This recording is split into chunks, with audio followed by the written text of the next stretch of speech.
بسم الله الرحمن الرحيم ألف لام ميم الله لا إله إلا هو الحي القيوم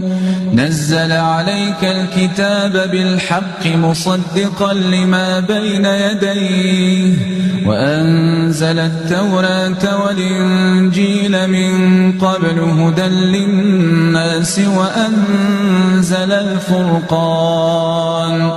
إن الذين كفروا بآيات الله لهم عذاب شديد والله عزيز ذو انتقام إن الله لا يخفى عليه شيء